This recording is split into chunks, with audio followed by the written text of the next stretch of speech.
Two, one, and we are on. Don, what is up? This is Motor Racing Podcast episode 21. Lando Norris got his first ever F1 win after 110 starts. IndyCar returns this month for the Indy 500 and for the IndyCar Grand Prix. But over the weekend, we had some badass racing at Kansas Speedway. Let's talk about it. Let's get after it. So, there are people going around saying that Hendrick Motorsports purposely eliminated half of the start-finish line just so one of their drivers could win the race. You know, we get people with crazy and wild conspiracies and ideas and thoughts that they just blurt out into the internet, and then people take them and run with them. And look, I don't know why Kansas maintenance facility didn't have a straight start-finish line. That's very odd. There's no way to predict who's going to win or who's going to be at the end of this race. And then on top of that, there's no way to predict that it's going to go 0.001 at the finish line between first and second place, where the finish line would even make a difference, especially at a mile and a half. Exactly. All that being said, no, Hendrick did not mess with the finish line. There's no way they could have known any of this was going to transpire towards the end of the race. It was just a slip up by the maintenance crew. For whatever reason, they didn't get the line straight. It is what it is. Now, NASCAR has telemetry. NASCAR has transponders. They've got lasers. They've got the best quality equipment to track the finish of races so everybody's in their correct position. Another thing that was brought up was the pylon. The pylon had Chris Buescher at the top when the race was done. So all the fans thought Buescher won. And it turns out they come back over the radio when Kyle Larson gets to turn 3 again on his cooldown lap that he was, in fact, first place. And then it took a couple minutes for video evidence or whatever to come through, but finally they showed us, and it looked like Larson Splitter got there before Chris Buescher's, and it was a hell of a race. It was. And I'm just like, I'm over here, laying in bed, sick as a dog. I wake up the next day, and it says, 0.1. I'm like, okay, cool. And then today, I forgot where it was at, but that was the most dumbest shit I ever read. It was like, oh yeah, NASCAR's doing good, but someone needs to tell NASCAR that what Hendrick is doing is illegal and that they shouldn't be allowed to race anymore. And I'm thinking, can y'all mind your fucking business? Well, I mean, if they have a point to their accusation, then everybody would love to hear it. But if you're just going to blurt out nonsense, then you're not going to get anywhere with anyone. Right, because they're like, oh, they need to fix their issues with Hendrick and make sure they don't win again. And I'm thinking, anybody can win a damn race. Right. Saying shit like that means you are the world's fakest fan, and you don't know jack shit about racing. Right. So my guess is they're probably a Roush Fenway or a Ford fan, because that one probably stung a little bit, right? Right. And then, like I said, you get people that jump on X and jump on Instagram and Facebook and just keyboard it, man. They're just blah, blah, blah. A lot of it's just nonsense, and you can't even enjoy some of the conversations with genuine fans because you're trying to skip through all the bullshit. Exactly. So, it is what it is. In today's day and age, in 2024, we got to have haters, we got to have the lovers and the do-gooders, but got to have the haters, or else there's nothing to argue about, right? Right. And it's just like, you know what? I look at it this way, and I'm just thinking, we live in a world where social media is a bitch. And people are going to say ridiculous, retarded ass things. Right. We have new people to racing. People over here getting pissed off and upset because hybrid is set to be introduced in NASCAR. If you don't know what a hybrid car is, you're dumb. And it doesn't take a whole lot to just look it up and learn about it yourself a little bit, right? All you got to do is just Google, get some information, and then form an opinion. But people are so upset over something that they're not even familiar with. It's so strange. Exactly. I don't get it. Yeah. I started to not get NASCAR fans when they made shit political. Right. That's when it kind of went off the rails, I think, is the whole political thing in 2020. Yeah. But I'm just like, it was like that stuff today when y'all was talking about the stuff, but any political statement, it kind of triggers me. That's why I kind of keep it on the down low, because I don't want it to escalate. You know what I'm saying? Well, if you go back and read some of the stuff that we were discussing, Kevin has a very strong I did go back and read it, and I was like, oh, well, my bad. And it really wasn't, nothing he said was that big of a deal. He's got a very strong stance on what he feels and believes through the information he consumes. Mm-hmm. I didn't know a lot of what he was talking about, and so I didn't have anything to respond with other than we're never going to really know the truth behind the politics and everything the media feeds us. So why I'm not going to spend my time reading it or consuming it. That's basically what I was Exactly. Doing. And if we did something to make Kevin mad, we apologize. But I know I he's don't think so, because we were all talking and joking around after that. Yeah. Oh no, he's probably got some stuff going on. That's what I'm thinking. But it's all good. We got this. We always got this, right? Yep. All right. So what's on the docket today? All right. So now that we got that out the way, over the weekend, Formula One was in Miami, racing around Miami Dolphin Stadium. You had F1 Academy, and you had the Formula One race itself. Yep. Here are your finishing results of both the races for the F1 Academy. Your race 1 winner and race 2 winner was Abby Pulling. Congratulations, Your race one podium was Abby Pulling. We had sorry.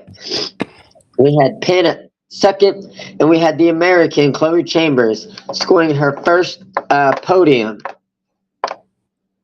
on race 1.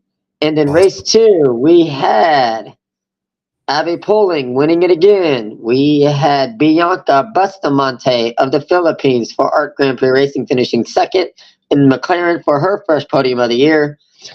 And then we had Penn finishing in third for Prima Racing. Your overall standings for the currently overall standings for F1. F1 is Pulling in. Is that you dinging or me? No, that's Kevin. Oh, damn. Oh, Kevin's here? No, he sent a message to the group. It's something serious to not be discussed on air. Oh, okay. Right on. Well, So it was a matter. So we hope you handle your stuff. So your overall standings is Pulling in first, Penn in second, and Wing in third. Chloe Chambers is fourth, and Bustamate rounds out your top 5. We had Formula One. A lot of celebrities were on hand. In Miami, we had Blackpink's Lisa waving the checker flag as a guest for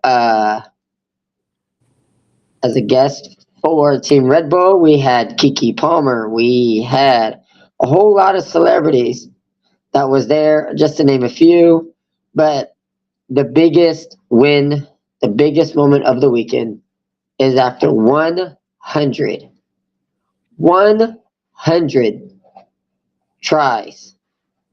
that's pretty Lando crazy, man. Norris, finally, for the first time in his career, is a Formula One winner.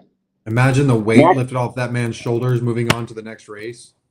Absolutely. You know, like that's to win at the top level like that of kart racing or Formula One, of course. Um, that's incredible. Congratulations to Lando. Did Max Verstappen have a time penalty, a course violation, or something? He hit a cone, 15 seconds. pretty much. But Wow. once he lost the lead, he never gained it back. But Max Verstappen did win the sprint race on Saturday. Okay, right on. Yep. Doesn't So that doesn't get what's points, right? that the sprints are usually kind of like just separate race, like a separate championship. Oh, okay, gotcha. Yeah. They usually have like 4 or 5 a year. Kind of like IROC. Kind of something like that. Yeah. Okay. But Except that's for Formula One, I guess. correct. So McLaren with Lando Norris won the Miami Grand Prix, the first win for McLaren on U.S. soil since 2013. Wow. Who was in that car? Let's see, 2013 U.S. Grand Prix. And where was that? Was that Coda? Coda. Okay. It was. Wait a minute. That's not right. McLaren's last win on U.S. soil. Hold on, I might be wrong.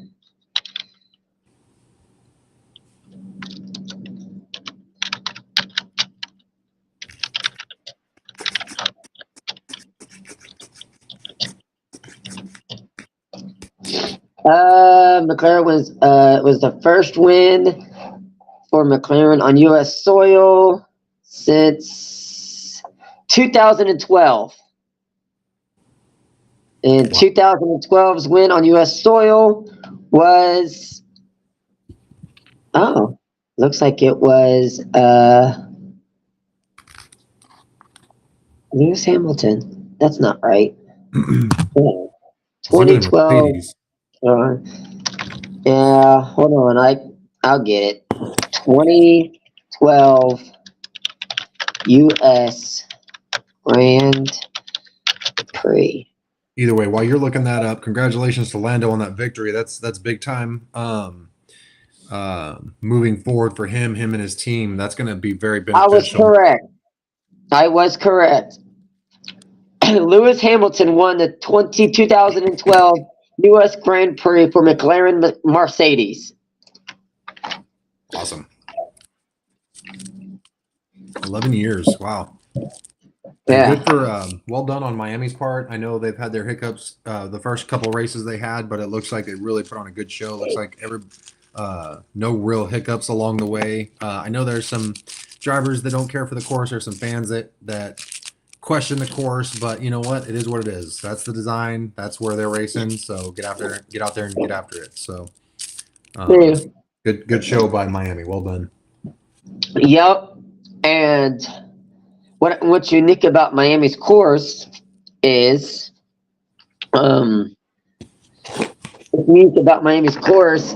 you have a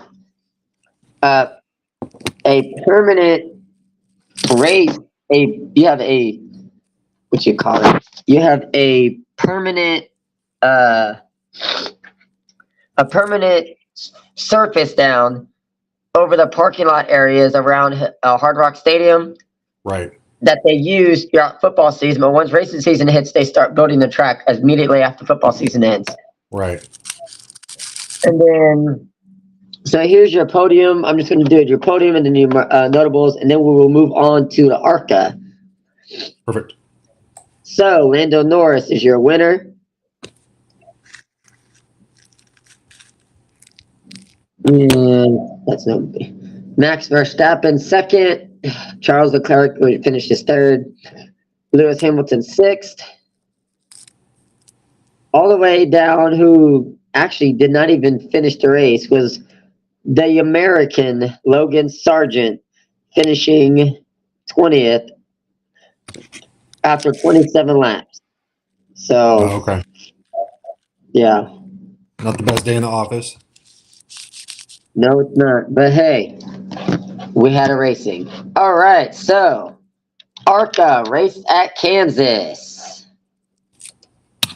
Talk to me. Let's get that finishing order.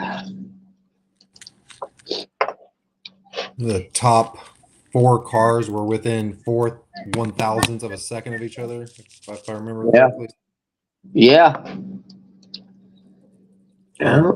4/10ths of a second. They were all right there at the end. That is true. Let's see, Race Center, ARCA Menards. Race results. From Kansas City, Patrick Campbell. Now the name for Smith. Hush your face. Your overall finishing was Connor Mosaic first, Tanner Gray second, Dean Thompson third, Chris Wright fourth, Jake Finch fifth, Andy Jankawak sixth, Andreas Perez seventh, Amber Balkan eighth, Marco Andretti ninth, Tony Bredinger 10th, Lawless Allen 11th. I had no idea Lawless Allen was even racing in the ARCA race. Interesting. Greg Van Alst 12th, LeVar Scott 13th, Christian Rose 14th, Mandy Chick 15th, Cody Dennison 16th, Ryan Huff 17th, Tanner Riff 18th, Michael Maples 19th, Ryan Roulette 20th, Kevin Hinkle 21st, Brayton Leister 22nd, Brad Smith 23rd, and completing only 54 laps, Alex Clubb in the number 03 finishing 24th.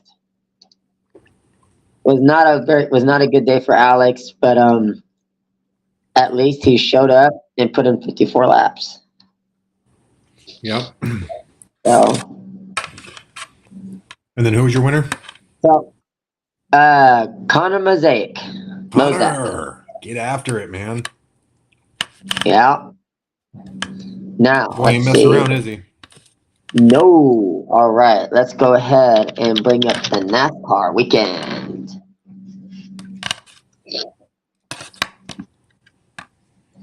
The hell is NASCAR? That's not what I meant. All right. There we go. All right. Kansas. I don't think we're in Kansas anymore. Let's see. I'm so confused. I'm so lost. I clearly said Kansas. I hate the internet sometimes. Well, without the Wow. internet, we wouldn't be able to do what we're doing right now. You know, that is actually a true fact. A very true fact, my friend.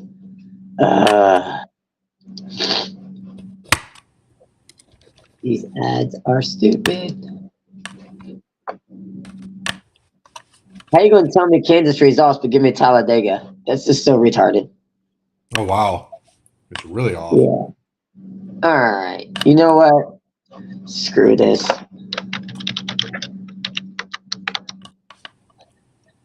All right.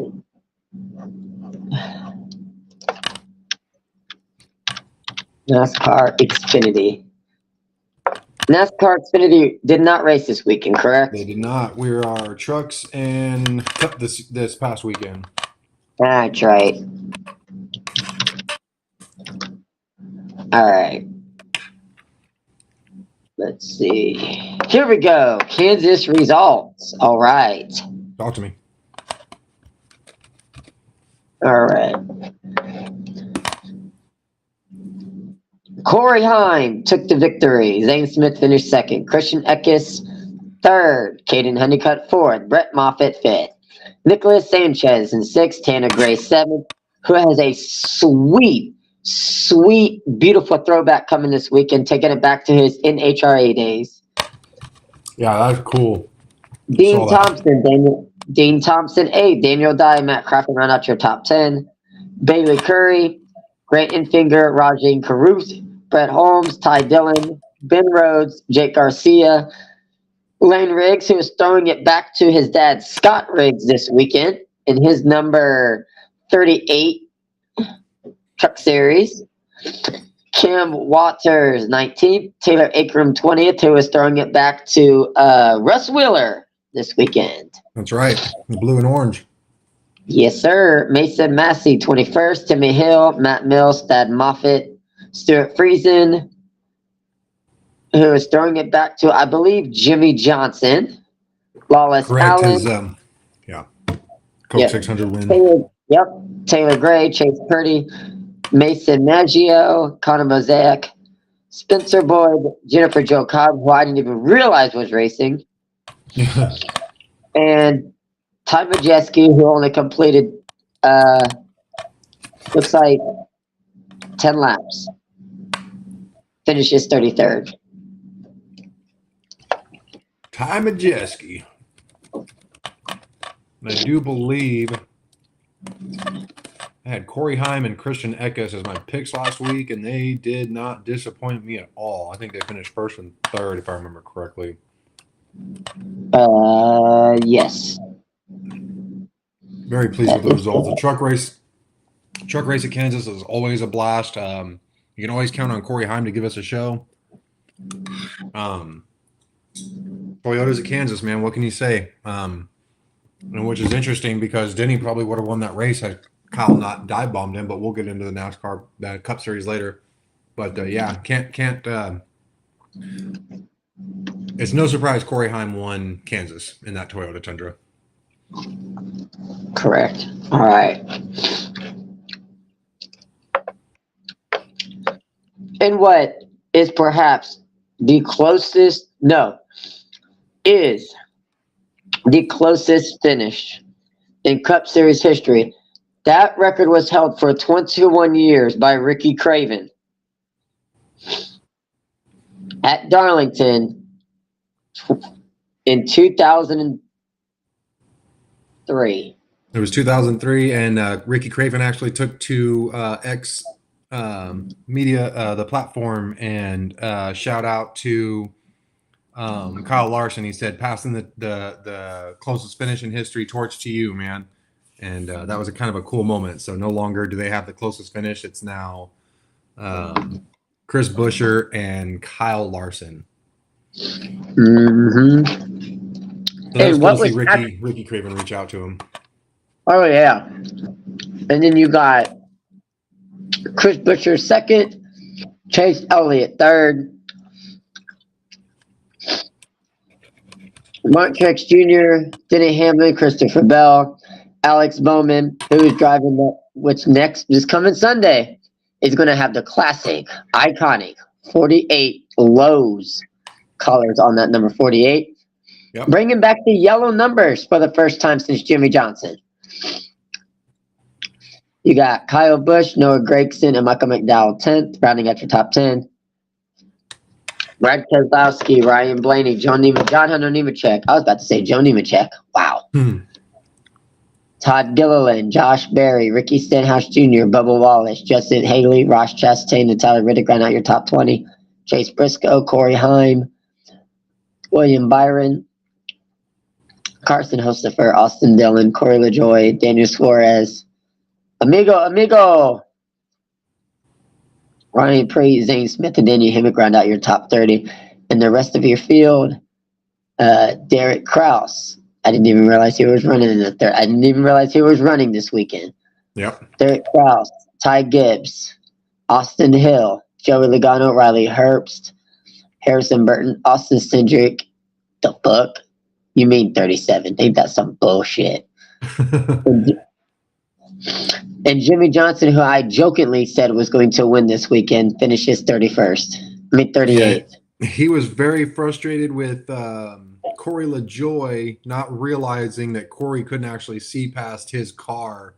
And I'm sure Jimmy's probably reached out to him by now that the replays have all been released. And but I think they showed it on TV where Jimmy stared him down on the racetrack, kind of like gave him that smart ass smirk, like, really, bro? But I think once Jimmy saw the replay, he realized that Corey didn't mean to turn him. He was just, Jimmy checked up and Corey couldn't see what was happening ahead of them. So it was just it was a racing thing that I'm sure they handled behind closed doors. Mm-hmm. And Where Jimmy Johnson, being a 7-time series champion, he knows what it's like to have, on-track incidents, but to know how to let them go after that. Right. So Jimmy also could have handled that a little bit better, but you know what? It created some views online and got a little bit talking about him. So, got to play the game, right? Sometimes Jimmy knows what he's doing. But that was a fulfilled racing weekend of some major racing series that was going on. We got the month of May. We got the 600 coming up. We got the Right. Indy 500 coming up, and we got the Monaco Grand Prix coming up. So Ooh.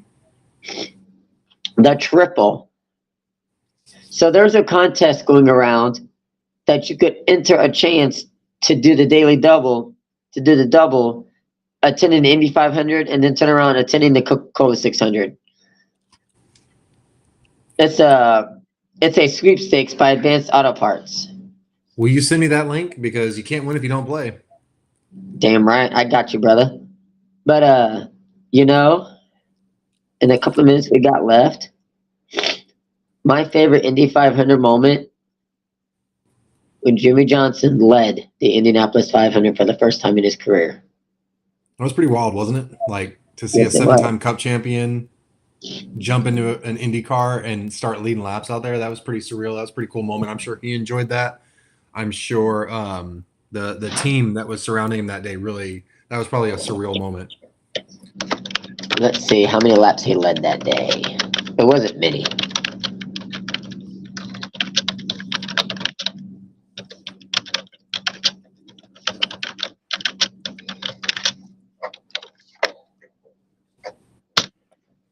He ran 119 laps.